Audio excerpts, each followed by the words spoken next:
Dr. Lena Marsh had the commitment papers in front of her and the pen in her hand when the old man reached into his coat pocket.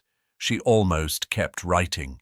He had been brought in at 11 p.m. on a Wednesday. Neighbor's call. Man in the apartment hallway, not shouting, standing. Just standing outside his own door at 11 p.m., staring at the wall. The neighbor had called because of the expression on his face. Not distress, the neighbor had told the paramedics. Something else, something the neighbor couldn't name but found deeply unsettling.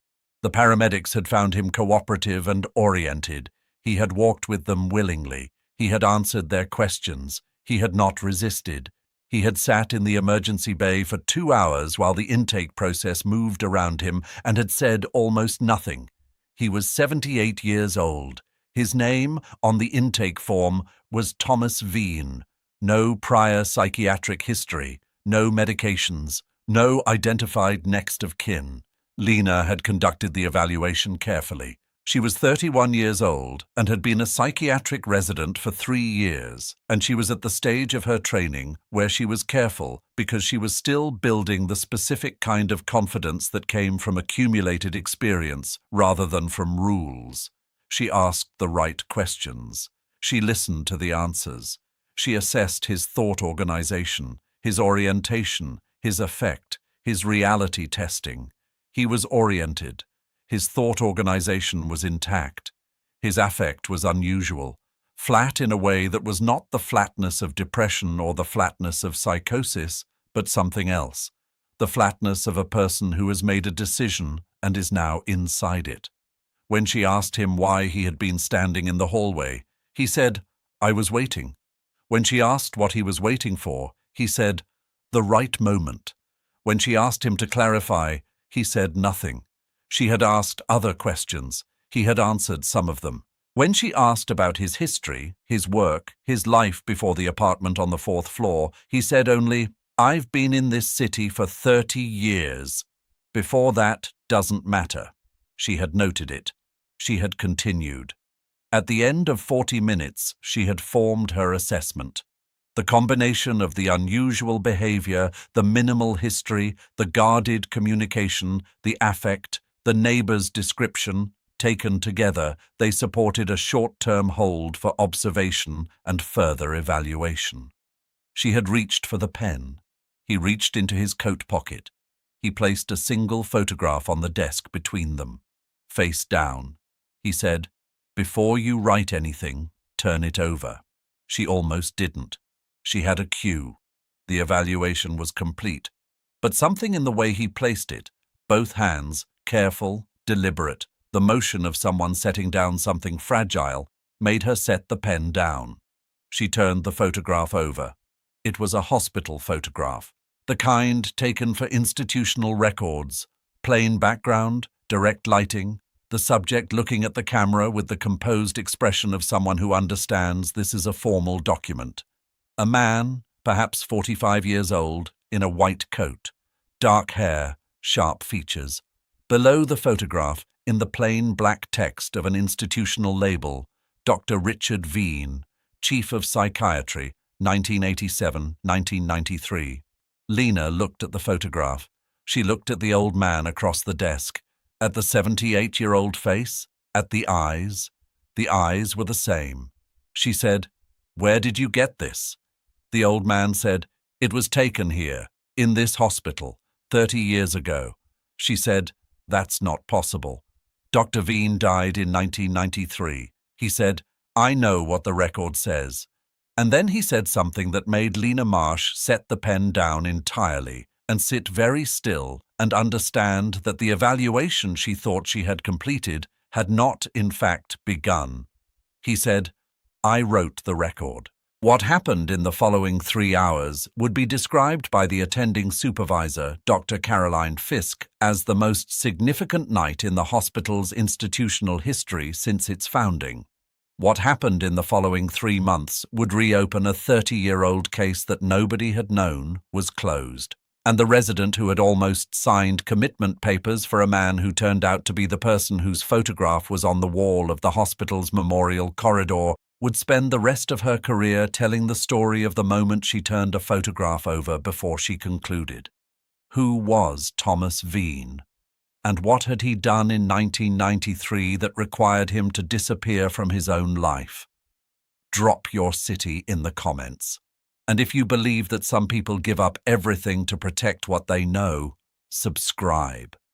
Because what was in that photograph changed everything about what the hospital thought it understood about its own history. Harwick Memorial Hospital had been founded in 1961 and had been through the institutional evolution that 60 years of a hospital's existence produced. Expansions, contractions, leadership changes, the specific layering of infrastructure and culture that turned a building into something with its own identity. The psychiatric department had been established in 1979. It had grown through the 1980s into one of the region's respected programs, known in particular for its work in long-term care and its emphasis on patient dignity in an era when that emphasis was not universal. Dr. Richard Veen had been appointed Chief of Psychiatry in 1987. He was 42 years old at the time of the appointment. He had come from a university medical center 2 states away, brought in specifically because the hospital board wanted someone who could continue the department's growth while addressing certain administrative and clinical concerns that had emerged over the preceding years. He had a strong publication record. He had a reputation for both clinical excellence and institutional clarity, the specific combination of skills that a growing department needed in a chief. He had been chief for 6 years. In March 1993, he had died. The official cause was a cardiac event. He was 48 years old. The death had occurred at his home early in the morning before the workday began. He had been found by a colleague who had come to collect him for a morning meeting. The department had mourned. The hospital had mourned. His photograph had been placed in the memorial corridor. The corridor on the 3rd floor where the hospital honored the physicians who had served it and died. It was a small photograph, a formal one, in a plain frame. It had been there for 30 years. Lena had walked past it regularly. She had been in this hospital for 3 years, and the memorial corridor was on the way between the psychiatric emergency department and the staff lounge where she sometimes went during night shifts when there was a gap in the queue. She had looked at the photographs more carefully when she was new, the way residents looked at things when they were learning the institution. She had registered the names, the years of service, the faces. She had registered Dr. Richard Veen's face. She had not expected to see it across an evaluation table at 11 p.m. on a Wednesday. She sat very still for a long moment. She looked at the photograph. She looked at the man across the desk. She ran the specific mental process of matching a face to a memory across a 30-year distance, accounting for age, for the changes that 78 years of living produced, for the difference between the composed formal photograph and the face of a person actually present. The eyes were the same. She was certain of the eyes. She said, "I need to understand what you're telling me." He said, "I'm telling you that I am Richard Veen, that I did not die in March 1993, that the death was staged, that the staging was necessary, and that I have come back to this hospital 30 years later because the reason I staged the death has finally come to an end, and I need someone inside this institution to understand what happened." She said, "Staged." He said, "Yes." She said, "The cardiac event, the colleague who found you." He said, "The colleague was involved in the staging. He died genuinely in 2019. Until he died, there were 2 people in this city who knew I was alive. After he died, there was one." She said, "You?" He said, "Yes." She looked at the photograph in her hand, at the institutional label, Dr. Richard Veen, Chief of Psychiatry, 1987-1993. She said, "Why? Why stage your own death?" He looked at her for a moment, the specific look of someone who has been waiting to be asked this question for 30 years and is now deciding how much of the answer to give. He said, "Because I found something. In the hospital. in 1993, something that required me to make a choice between two options, and the option I chose required me to not exist. She said, "What did you find?" He said, "That's what I'm here to tell someone, but not in a psychiatric evaluation room, and not to someone who is about to put me on a hold." He looked at the unsigned commitment papers on the desk between them. He said, "I've been planning this return for 10 years. I chose this hospital specifically because I knew this department, I knew the staff rotation patterns, I knew when and how an elderly man with no history and an unusual presentation would most likely be seen by a resident rather than an attending. I chose the neighbor's call because I knew it would produce an evaluation rather than a direct admission. I chose the evaluation room because it's the room where a decision is made before additional information arrives." He said, "I needed you to look at the photograph before you made the decision. I needed the right person to see it first, not an attending, a resident, someone who would be surprised enough to pause." Lena set the photograph down carefully. She said, "You planned to be brought in?" He said, "Yes." She said, "The standing in the hallway, the expression that unsettled the neighbor." He said, "Yes." She said, "You engineered the 911 call." He said, "I put myself in a position where someone with a concerned character would make the call." "Yes." She sat with this for a long moment. She was a psychiatric resident. She was trained to assess presentations. She was looking at a presentation that was entirely unlike anything her training had prepared her for, not because of the clinical features, but because the person producing the presentation had designed it deliberately and was explaining the design to her. She said, "What did you find in this hospital in 1993? He said, "I found that a specific set of clinical records had been altered, not accidentally, systematically, over a period of approximately 2 years, in ways that concealed a pattern of patient harm. The alterations were sophisticated. They required access to the record system, understanding of clinical documentation, and the specific knowledge of what to change to prevent detection during routine audits." He said, "The alterations protected specific individuals. The harm that was being concealed was real, and it was ongoing." Lena was very still. He said, "I began an internal investigation in January 1993. I documented what I found. I identified the individuals responsible. I was preparing to take the documentation to the state medical board and to law enforcement." He said, "In February 1993, I received a communication, not in writing, in person. A meeting, presented as professional, that was in fact a communication of consequences. I was told, clearly and specifically, what would happen to me and to my family if I continued." He said, "I had a wife. I had 2 children, 7 and 9 years old. The individuals delivering the communication had already demonstrated their capacity and willingness to act outside legal constraints. The documentation I had assembled was thorough enough to end careers and potentially result in criminal charges. The people whose careers and freedom were at risk were people who had demonstrated they would do what was necessary." He said, "I made a choice. I had the documentation.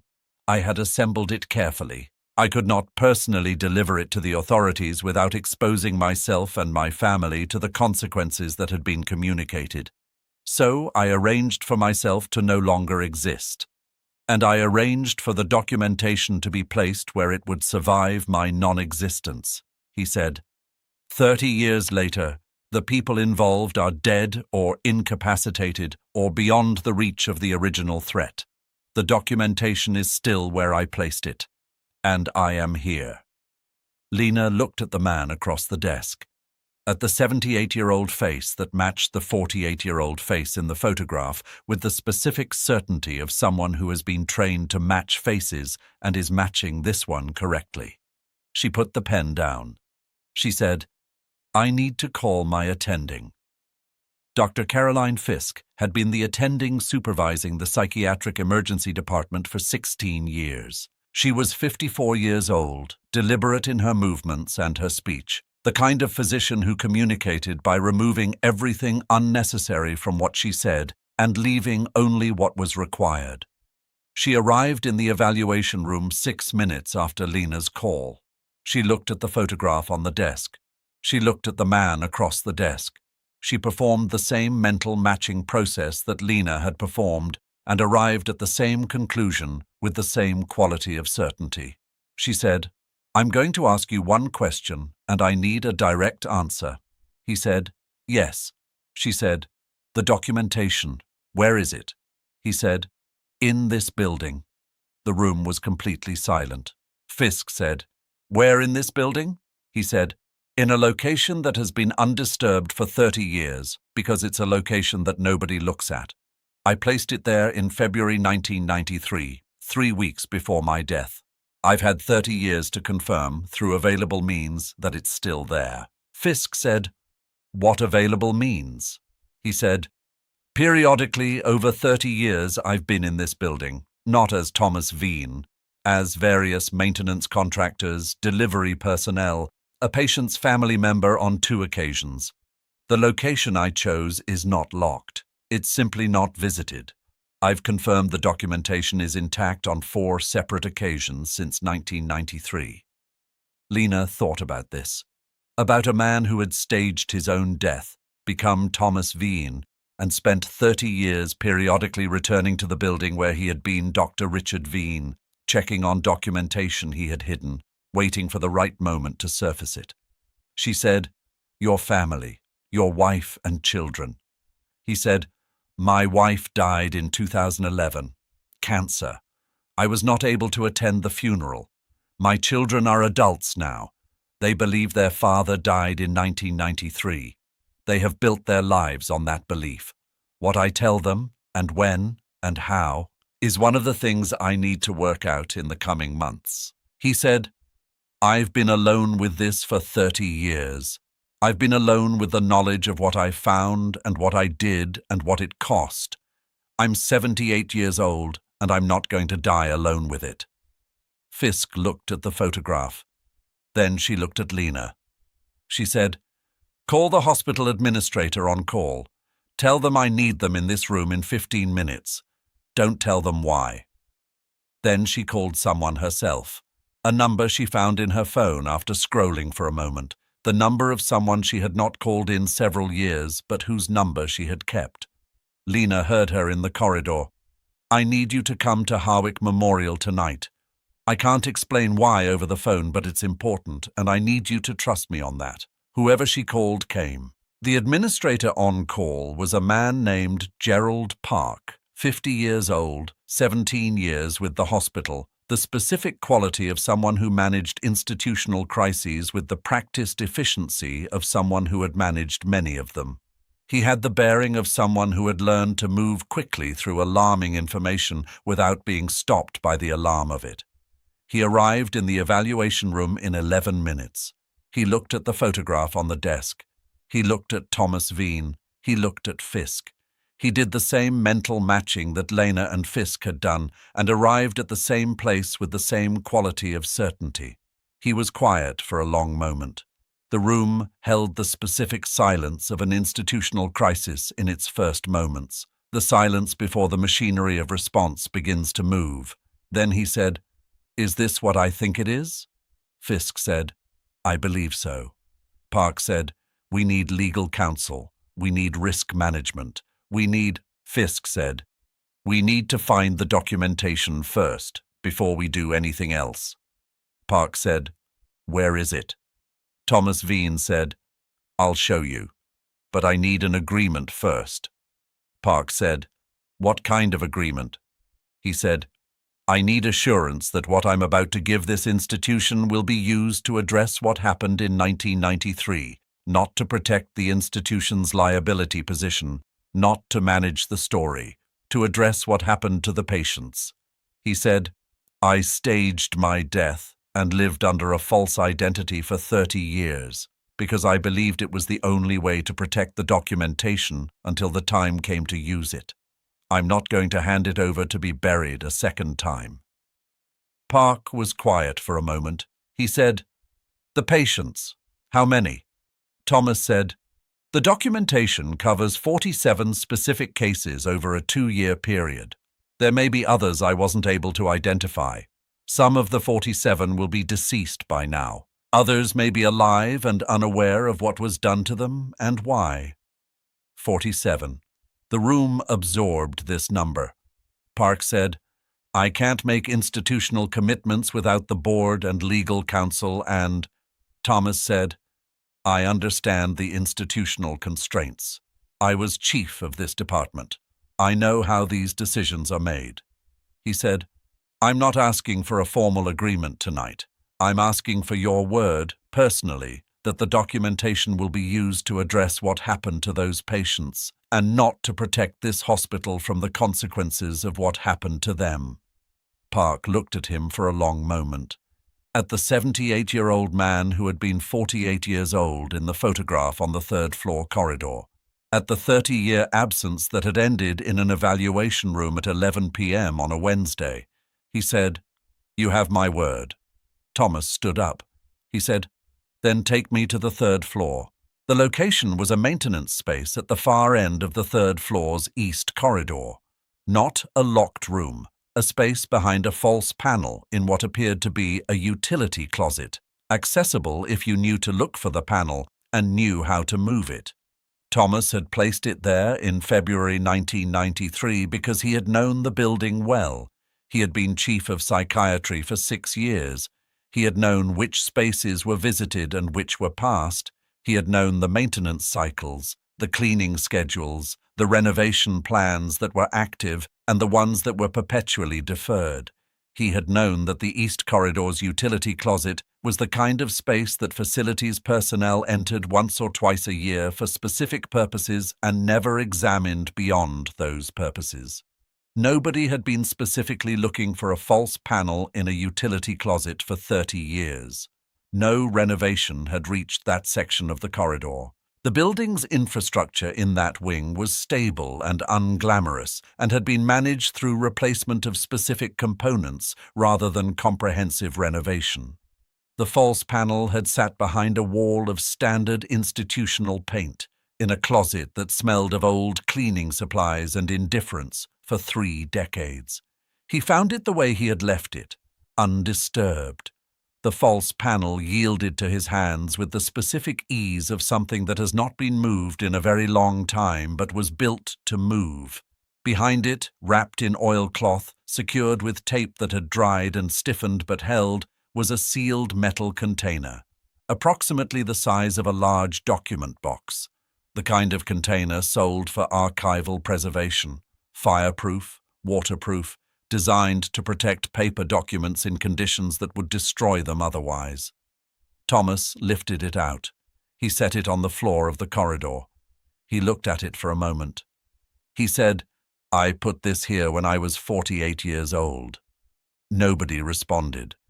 Lena and Fisk and Park stood in the corridor around him and the container and the open utility closet and the false panel, in the specific quality of a moment that had weight enough to suspend the ordinary motion of things. He said, 30 years is a long time to keep a secret." He said, "It's long enough." He opened the container. Inside were folders, document folders, organized in the methodical way of someone who had organized records carefully and had sealed them carefully and had maintained the organization across 3 decades of storage. Each folder labeled, each folder sealed with tape. Park knelt beside the container. He opened the first folder. He read in silence for a moment. He looked up at Fisk. Something had changed in his expression. Not the professional crisis management composure, something prior to it, something human. He said, "These records are complete." Thomas said, "Yes."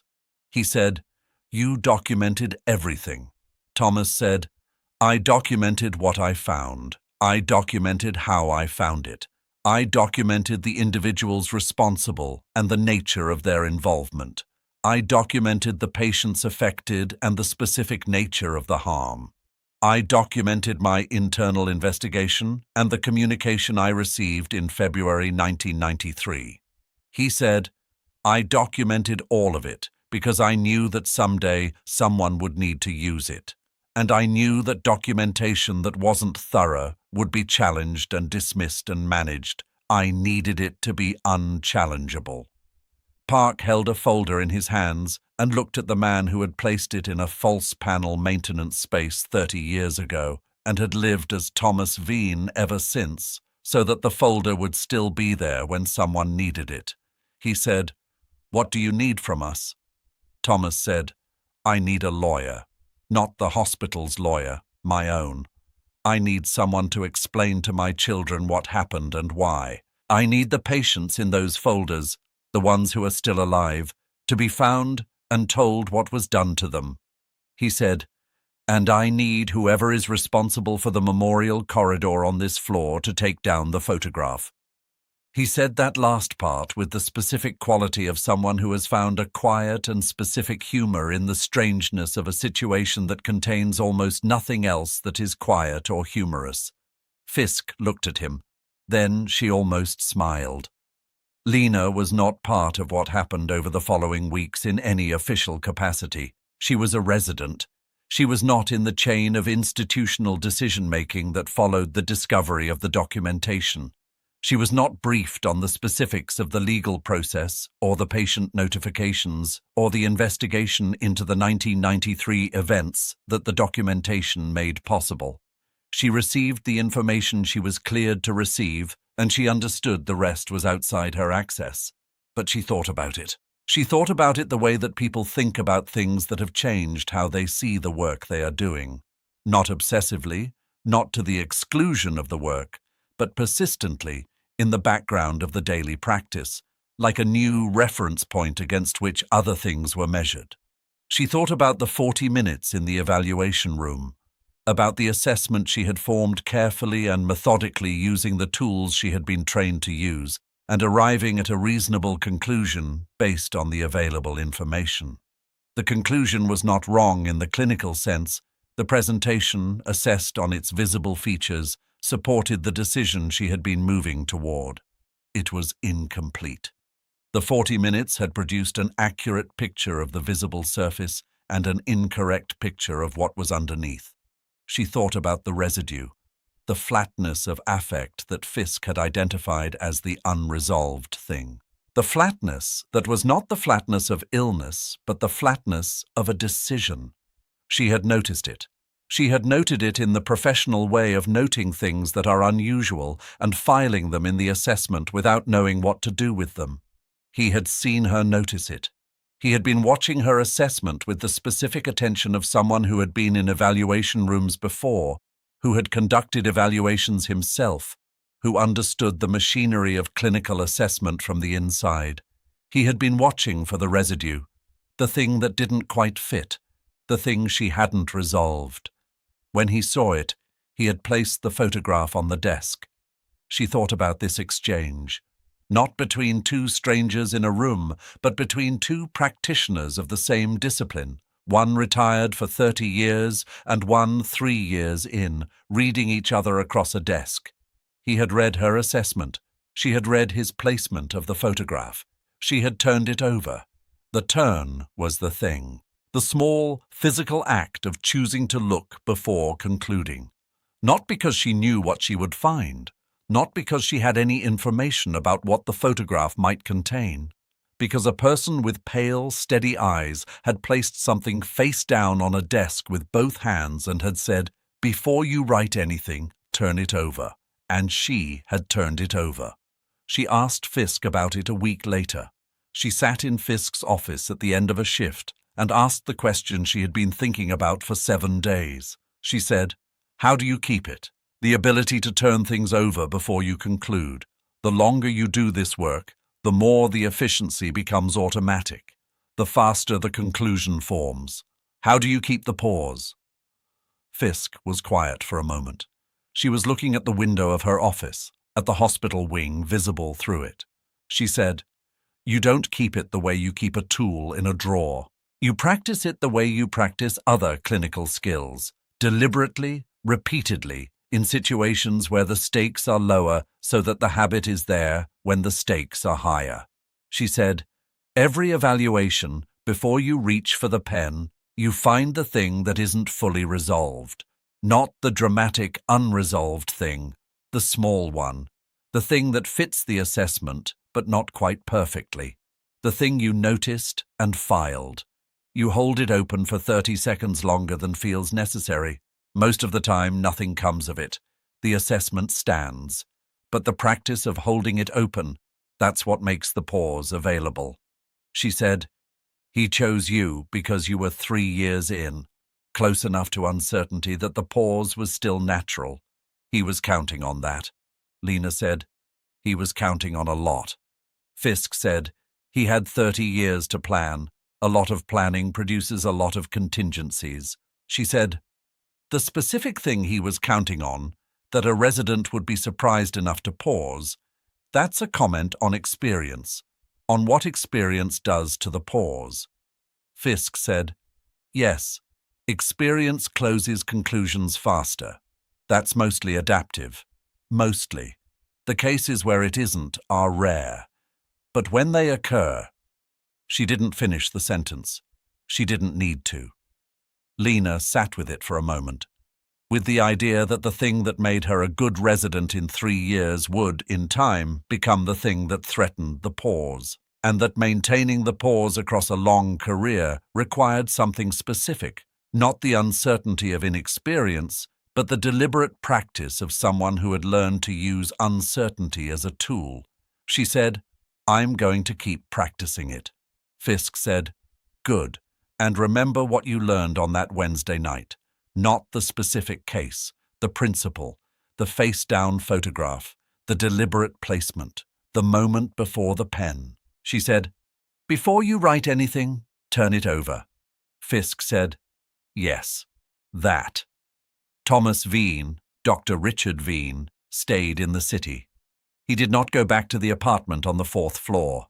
The apartment had been a staging point, chosen because it would produce the neighbor's call at the right time from the right kind of person.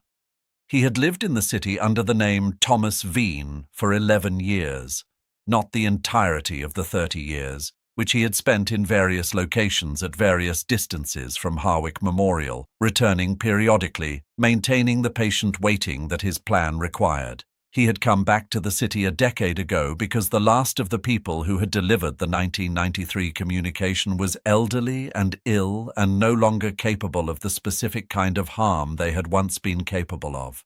He had come back to the city because the distance from the documentation had become intolerable, and he needed to be near it. He had a small apartment, a small income from a remote accounting practice, a small life in the specific sense of a life shaped by the necessity of maintaining a cover for decades. Thomas Veen had a library card, a few acquaintances at a cafe he visited on Tuesday mornings, a garden on his building's rooftop that he tended with the attention of someone who needed something living to tend. Thomas Veen was unremarkable in all the ways that made him unnoticed and untroubled and able to be exactly where he needed to be for exactly as long as he needed to be there.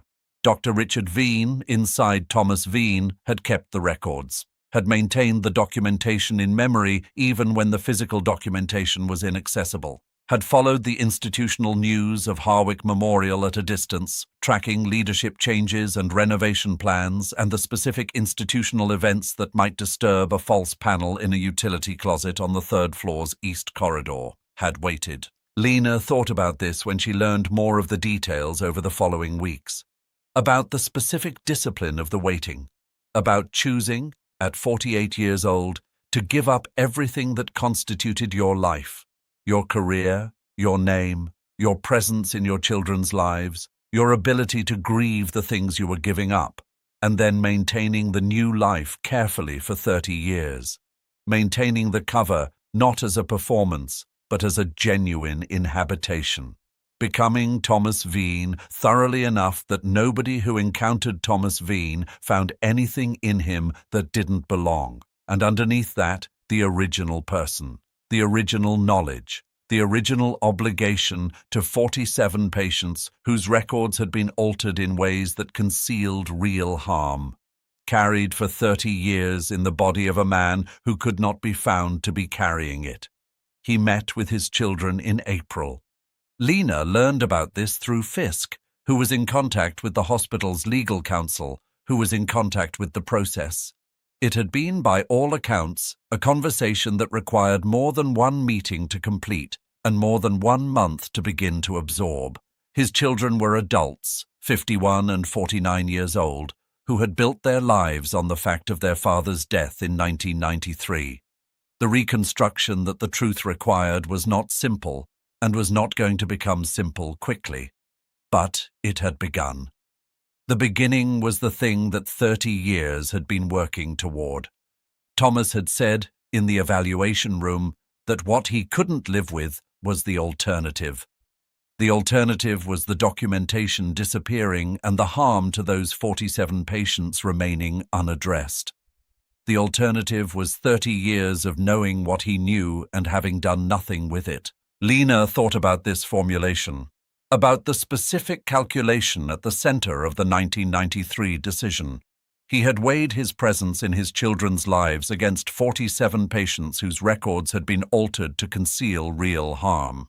He had weighed his career, his name, his ability to grieve openly, his wife's ability to grieve accurately, against the preservation of documentation that might someday be used to address what had been done. He had made the calculation in a way that placed the documentation above everything personal. And then he had lived with that calculation for 30 years. Lena did not think she would have made the same calculation. She was honest enough with herself to acknowledge this. She was 31 years old, and she had not been tested in the way he had been tested, and she could not know what she would do when tested that way. But she suspected that the weighing would have gone differently, that the personal would have weighed more heavily, that she would have found a different path, a path that preserved more of what she had, even at the cost of the documentation. He had found the path that preserved the documentation. That path had cost everything personal and had required 30 years of maintenance. And now the documentation was being used. The 47 patients, those who were alive and findable, were being notified. The process was in motion. The cost had been paid. The thing the cost was paid for was being received. That was not nothing. It was, in fact, the whole thing. Lena walked the memorial corridor on the 3rd floor 3 weeks after the Wednesday night. The photograph of Dr. Richard Veen, Chief of Psychiatry, 1987-1993, was still in its place. She stood in front of it for a moment, at the 48-year-old face in the formal white coat, at the eyes that she now knew, with the certainty of having looked into them across an evaluation table, were still alive and somewhere in the city. The memorial corridor held photographs of 8 physicians. Each one had served Harwick Memorial and had died, or been believed to have died, in the years of their service or in the years after.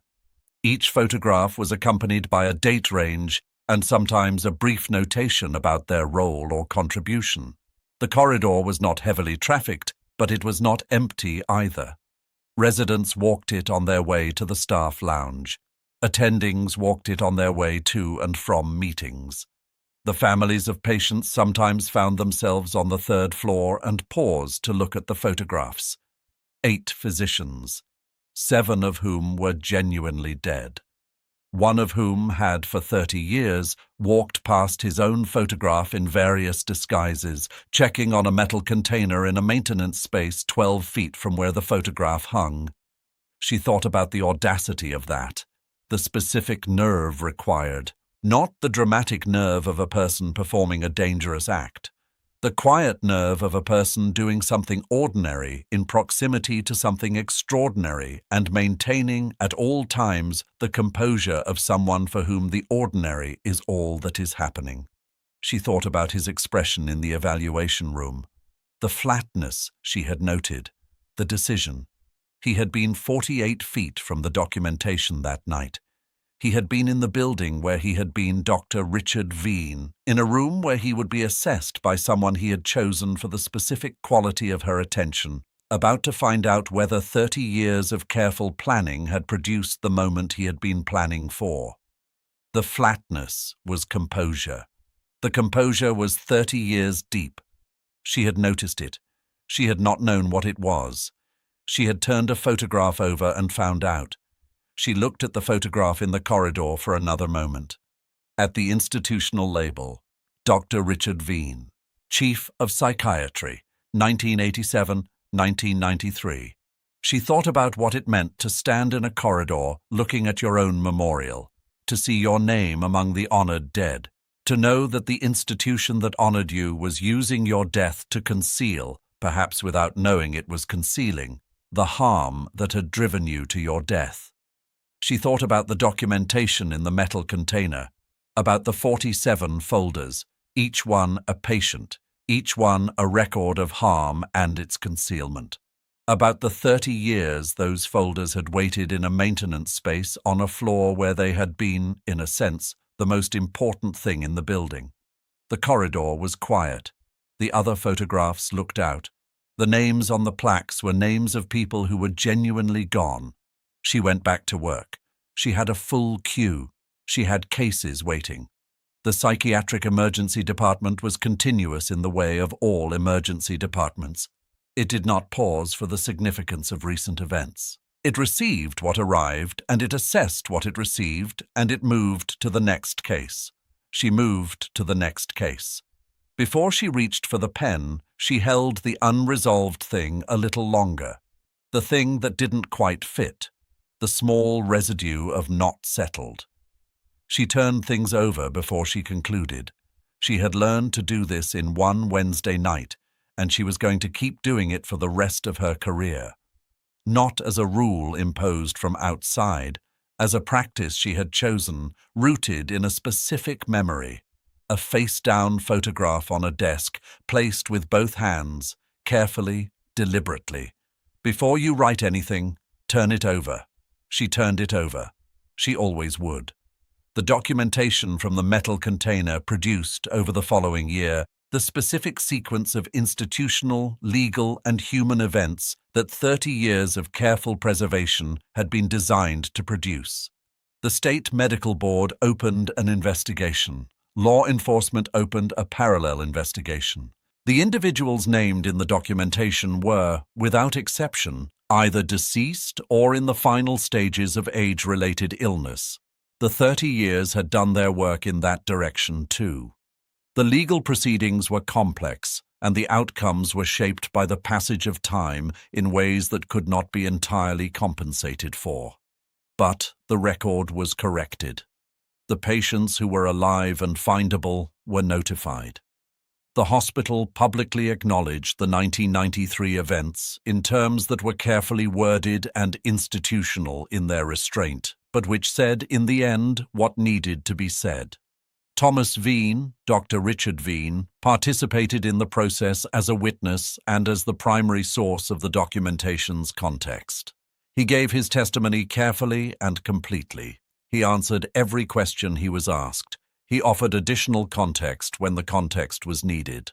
He was, in these proceedings, exactly what he had been in the evaluation room: deliberate, organized, patient, the specific quality of someone who has been building toward something for a very long time and is now watching it be built. His children attended some of the proceedings. Not all of them. The legal process was extensive and not all of it was relevant to them, but some of it. They sat beside a man who was their father and who had not been their father for 30 years, and they watched the documentation that he had preserved for 30 years be received and used in the way it was meant to be used. This was, as far as Lena could determine from what she was told, the hardest part. Not the legal proceedings, not the institutional acknowledgements, the sitting beside a person who had chosen the documentation over 30 years of being present. The specific human work of understanding a choice like that, not forgiving it, not condemning it, but understanding it in the full complexity of what it had been and what it had cost and what it had ultimately produced. She was not party to those conversations. She had no access to the private reality of 3 people working through something that had taken 30 years to arrive at its moment of resolution. She knew only the outline. The outline was enough. The outline was a father who had given up everything personal to protect 47 patients who never knew he was protecting them, who had lived for 30 years in a spare life under a false name, periodically returning to a building to check on a metal container, waiting for the moment when returning would be safe, who had engineered a 911 call and a psychiatric evaluation and a face-down photograph on a desk because he needed to find exactly the right person and the right moment to hand over what he had been carrying. And a resident who had been in her 3rd year of training and had noticed a residue in an assessment and had turned a photograph over before she concluded. That was the chain. That was how the 30 years ended. She went back to work. She kept the habit. She kept turning things over before she concluded.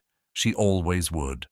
The photograph in the memorial corridor came down in May, not with drama, with the quiet efficiency of a maintenance request processed through normal channels. A facilities worker, following a work order, removed the frame from the wall.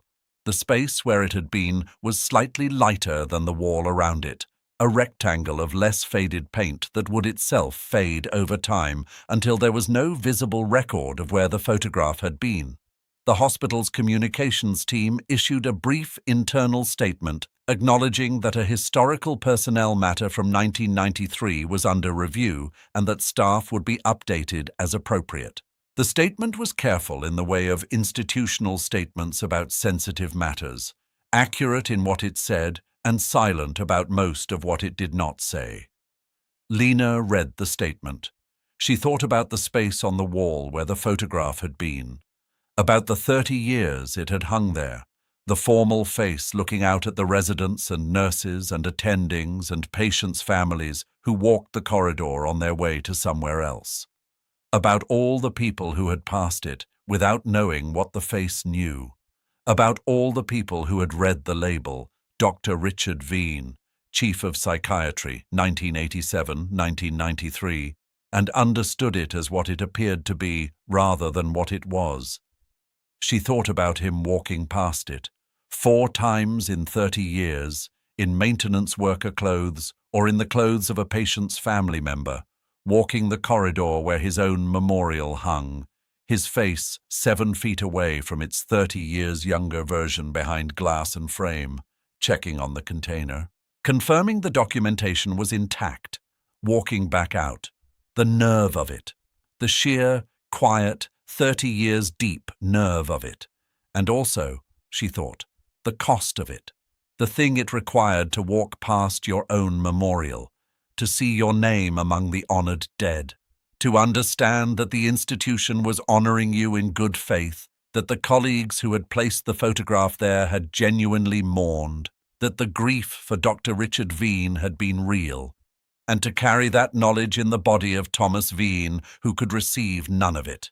The memorial had been, in its way, one of the things he had given up, the ability to be mourned, the ability to be honored publicly for the work he had done, the ability to receive, in any form he could acknowledge, the grief and respect of the people who had worked beside him. He had given that up along with everything else, in exchange for a metal container in a utility closet, in exchange for 47 patients eventually learning the truth about what had been done to them. She stood in the corridor and looked at the lighter rectangle on the wall where the photograph had been, at the shape of an absence. Then she went back to work. She had a shift ahead. She had a queue. She had the continuous work of the department to do. She moved through it carefully. Before each conclusion, she held the unresolved thing a little longer, the thing that didn't quite fit, the small residue of not settled that usually resolved into nothing and occasionally resolved into something that changed the picture entirely. She turned things over before she concluded. She called it the photograph habit, and she kept it for 30 years and beyond, into the part of her career where the efficiency of experience was strong enough that the habit required deliberate maintenance to survive the efficiency. She maintained it deliberately. She told residents about it when she became a supervisor herself, describing a Wednesday night evaluation and a face-down photograph and the specific decision to look before concluding. Some of them heard it and understood it immediately. Some of them understood it later, when a specific evaluation produced a specific moment that made the principle real rather than theoretical.